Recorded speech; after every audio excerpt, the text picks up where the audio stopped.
Hey guys, Tara here from Recovering Book Hoarder, and it is that time of the month where we talk about what I read the previous month. So for the month of April, I read 16 books and I DNF'd one, so total of 17.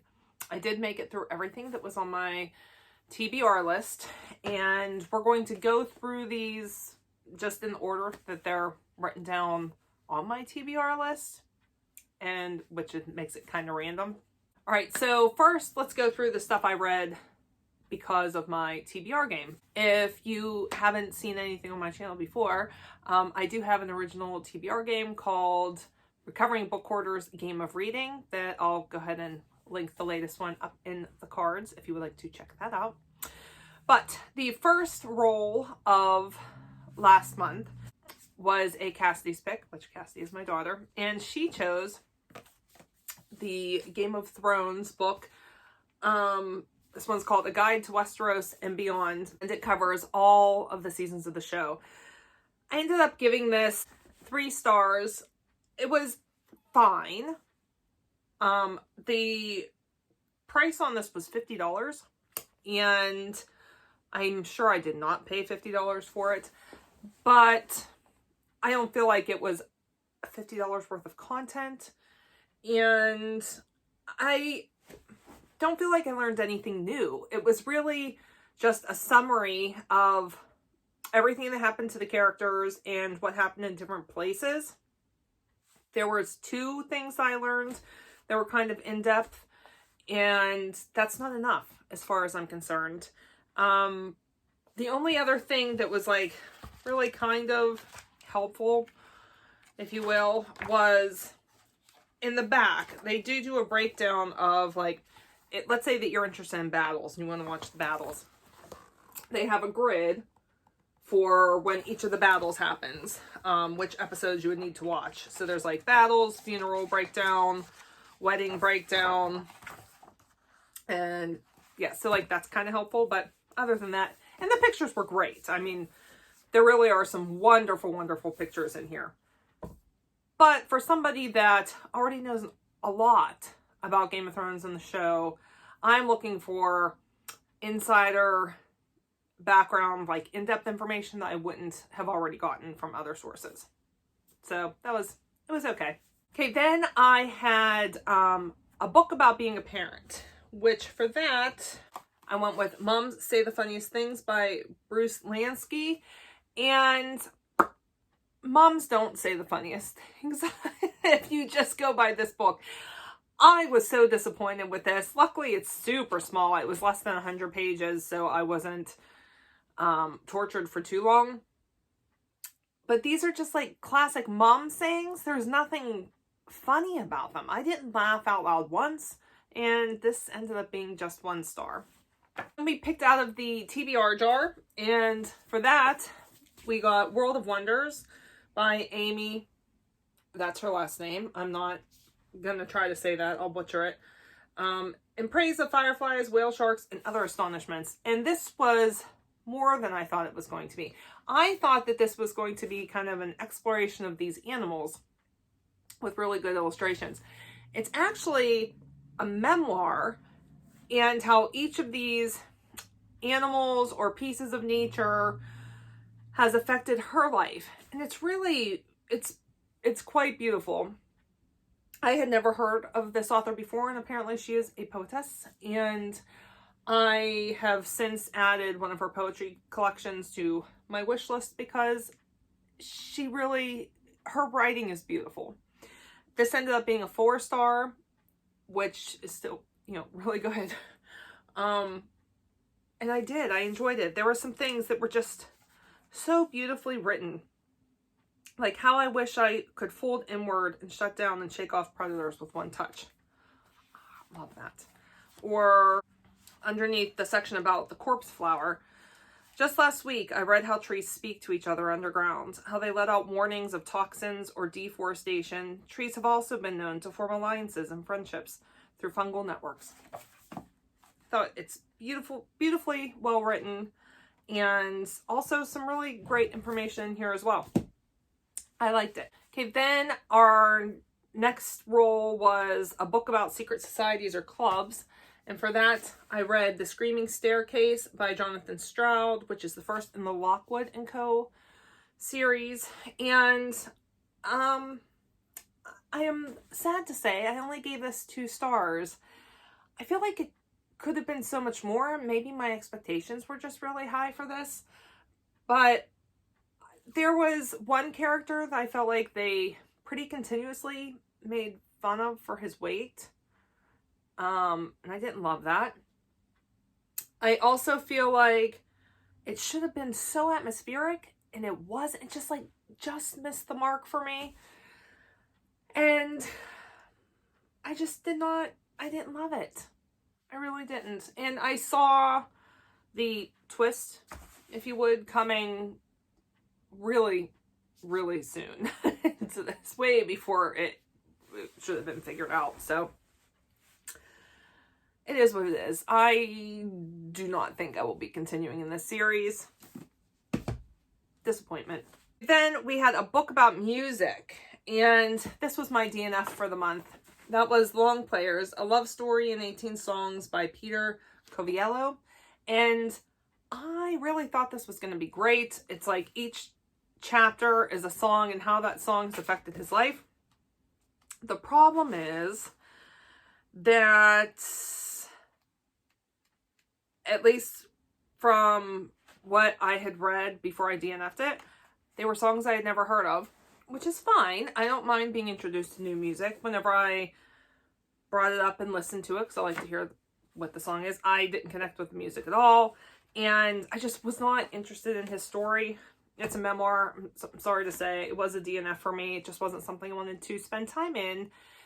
I wasn't enjoying it, and I could have cared less about picking it up. Okay, then I landed on the lovely Ashley from A Bookish Realm, and when I land on one of the booktubers on my game, then I choose a book that I have purchased because I saw it on their channel at some point in some capacity.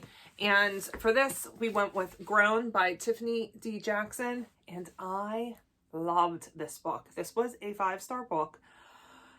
It is very reminiscent of the R. Kelly story from the victim's perspective, and it's just so, this is a hard-hitting, hard-punching book. And oh God, I just felt for our main character so much. There's definitely a lot of trigger warnings in this. You know, sexual assault, rape, abuse. It's a tough read, but it's so good. So good. I really, really recommend this one.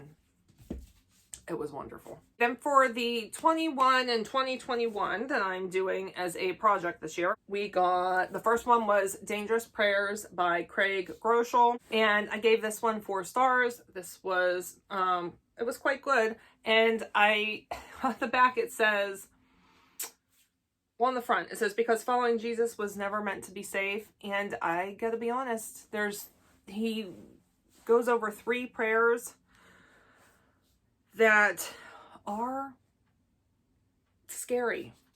And I consider myself to be fairly mature in my Christian faith. Been a believer for quite a long time. I'm not praying either of any of these 3 prayers at this point. They are like, if you pray these prayers, get ready to have your life turned upside down. There was really, though, it's called Your Will Be Done. It was chapter 3.7 that just gives an absolute beautiful prayer about God using every part of your body for his purposes and for his will. I did really like that. That prayer I would pray. But these are scary. They're scary prayers. So I'll just leave it at that. It was good. Maybe one day I'll be at the point where I feel like I can pray them, but I'm not right now. All right, then the other one for my 21 and 2021 was Ears of Steel by Bart Scott, The Real Man's Guide to Walt Disney World. I should have paid attention This was The Real Man's Guide. I really loved Bart Scott's podcast, which was why I had bought this. Bought it for my husband, but also knew I wanted to read it also. And it is definitely a book that's written for men. And I could not get into it. I'm not the target audience, so I almost feel bad saying I gave it 1 star. I would not recommend this to women that love Disney. It just didn't do it for me. I'm not a big drinker. Well, I'm not a drinker at all anymore since I was diagnosed with the diabetes. But most of this focuses on the best places to get the best drinks in Disney. And I like reading background stuff about Disney, like insider guide kind of stuff. And I just didn't connect with this at all. I hated it. My husband might love it. I don't know. We'll see. It's his book, so he can read it if he wants to. All right, then FiveStar Prediction. This was such a disappointment. The FiveStar Prediction that I had chosen for this month was a Jodi Picoult book, which I thought I could choose anything by Jodi Picoult. It'll totally be 5 stars. Oh, I was so wrong. Salem Falls, which from what I understand is one of her earlier works. And I gave it 2 stars. I hated it though.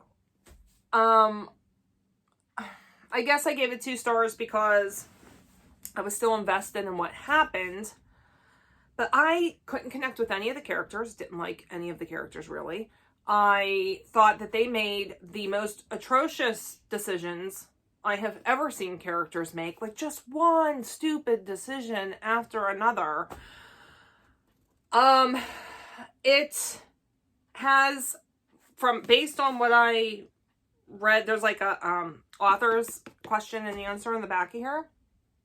And there is a piece that's supposed to be like, you get to the very end and it's supposed to be shocking to the reader. I had it figured out about a third of the way into the book, so it was not a surprise to me at all. And I hated how it ended. I didn't like it at all. It's a kind of a retelling of The Crucible, which maybe that's one of the reasons I didn't like it either, because I really didn't like The Crucible either. So unfortunately, this was not a 5 star by any stretch of the imagination.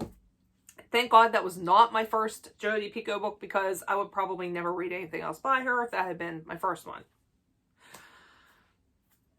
So yeah, guessed incorrectly on that one. Into the Unread Shelf Book Challenge books that I had chosen for the month. The prompt was bought from a used bookstore, and this also was for my book club that I do with my friend Ruth.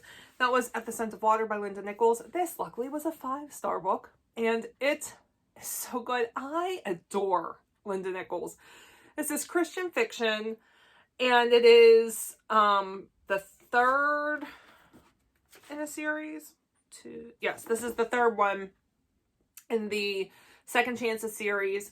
You do not have to read them in any kind of order, because they're the only thing that holds them together is the fact that it's about second chances for somebody, but there's no other like connecting aspects of it. So you can read them however you want to. And she's just such a beautiful writer. Her books leave you, you're entertained by them, but they really leave you with hope and such a strong sense of the Holy Spirit. And I cannot recommend Linda Nichols enough. Unfortunately, she only has, from what I can tell, unless she has like some pen name I'm unaware of, she had the 4 books in this series, and she has 1 additional book, and that's it. And I want her to write more. I want more from her. The bonus prompt for the Unread Bookshelf Challenge was author I've never read before, and for that I went with Paperback Crush by Gabrielle Moss, the totally radical history of 80s and 90s teen fiction. I ended up giving this one 4 stars. It was fun. It was very nostalgia so full of nostalgia. I had read so many of these books and there was such great background information. I really learned a lot. The covers alone make this book like 4-star worthy, and even the captions, like I read every single thing in here, including the captions for every single picture, and it was just so fun, and it was like going back to my childhood reading, and I really, really enjoyed this. If you grew up as a reader in the 80s, you will love this book. The buzzword term for this past month was galaxy. So it could be anything galaxy-wise. You know, it could have, in the title, it could have moon, planets, stars, and that's what we went with stars. So I read a poetry collection, The Dark Between Stars by Atticus, and this was a 5-star poetry collection. This was my first Atticus poetry. I had seen like snippets that people had posted before in different places, and I loved those, and I was like, I need to, you know, read something by this guy. So good. And there's like black and white photography all through this that's just gorgeous. Like, for example, not pretty. If you like poetry, I mean, oh God, just atmospheric. Like even the pictures are atmospheric. I loved it. I absolutely loved it. I have some more by him on my shelf, and if the rest are as good as this one, I'll be very happy. All right, then from the Read Your Bookshelf channel, which is hosted by Chantel at The Intentional Reader, this one was 5 or more words in the title. And for that, I went with Final Revival of Opal and Nev by Donnie Walton. I wasn't sure how to pronounce this when I did my TBR, but I actually listened to this one and read it at the same time, and it is Nev, not Neve. And this ended up being 4 stars. There were things I loved about it, and there was just a couple things that I did not love. And what I love the format. I love when it's an interviewing format. And there's also some like, not mixed media, kind of mixed media. I don't know. There's like articles in here, stuff from different podcasts, different shows that they were on. And I love that setup with like you're getting the background about this group or some musicians. And I wish that there was a book done just like this about like a real life band. If there is, I don't know about it. If you know about it, please comment down below so that I can buy it. But very entertaining, for sure, entertaining. The pieces I didn't like was, I felt like the way that Christianity was portrayed in here was like a caricature almost, and not in a positive light, which, you know, I didn't love that. And there's like a quote in here about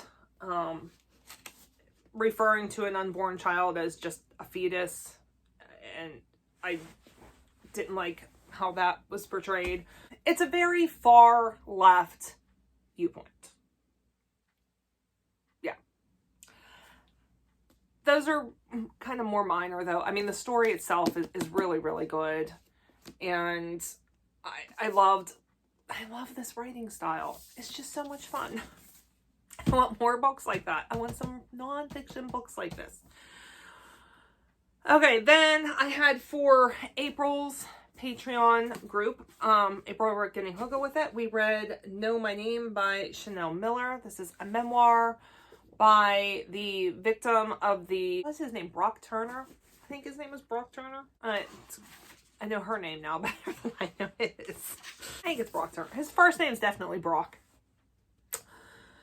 And this book angered me greatly. It really made me feel like, why in the world would a woman who was raped or sexually assaulted go to the authorities and go through a trial? Because it is like being raped and assaulted over and over and over again every time she's faced with reliving it, and her entire life was put on to hold, and you just get so angry with how rape victims are treated. It's disgusting. It's disgusting. So this is a very important story, and it ended up being a 4-star read for me. Then for Krista's Patreon group over at Books and Jams, we read The Book of Lost Names by Kristen Harmel, and this was also a 4-star read. And this is historical fiction, takes place in France during World War II, and I really enjoyed the ending. I know this is kind of like an unpopular opinion based on what I had read that other people said about it, but I liked the current time better than the historical time period when it was presented. And I kind of wish it went back and forth more and we got a little bit more about her life currently. But like I said, it's all of 4 stars. It was good. Then the last book I read, anyone didn't know, April is Autism Awareness Month. And my daughter Cassidy is on the autism spectrum. And she would be what is the diagnosis formerly known as Asperger's, in all honesty. Just not a diagnosis anymore. It will always be Asperger's to me, as someone who worked in the field for a very, very long time. And so I read Empowering Females with Asperger's Syndrome, Aspergirls by Rudy Simone, and I learned a lot of really, really great things in here, because I have to say, parenting a female on the spectrum that's going through puberty is a different ballgame for me. Like I said, I've been in the field for many, many years, but my clients were primarily male.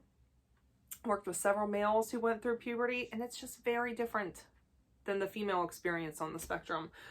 And I really liked how this was laid out. So it was broken up into different topics. So like chapter 8, attraction, dating, sex, and relationships. Chapter 3 was sensory overload. And it, like, the first part goes into like what is that topic, and then there's a section on advice to Aspergirls. So it's actually written to girls who have Asperger's for them to read, and then there's advice to parent section. And the other wonderful piece of this is that Rudy Simone is a female who was diagnosed as an adult with Asperger's, and being able to read this stuff from that's an actual autistic experience from a female on the spectrum is just invaluable. And I'm actually thinking about like picking some of these sections and sitting with Cassidy and reading the advice to Aspergirls parts that I think apply to her life now. So this was a really good read, and I definitely recommend it if you are a parent of a female on the spectrum or a clinician that works with females on the spectrum. It's definitely worth the read, and I'm going to be passing this one around my family, because I said even if they just read the sections that I've highlighted and marked, they will learn so much more about Cassidy, and that can only benefit her. So that's it. It was an okay reading month. Not my best reading month in regards to quality of what I read, but I'll take it. Have you guys read any of these? I'd love to hear what you have to say. Do you think you're going to pick any of these up now? Interested to hear that as well. If you would like to see more from me, there are all kinds of links to where to find me on the interwebs down in the description box. If you like this video, don't forget to give it a thumbs up. And if you would like to see more of me talking about books, then don't forget to hit that subscribe button. And I will catch you guys later. Bye.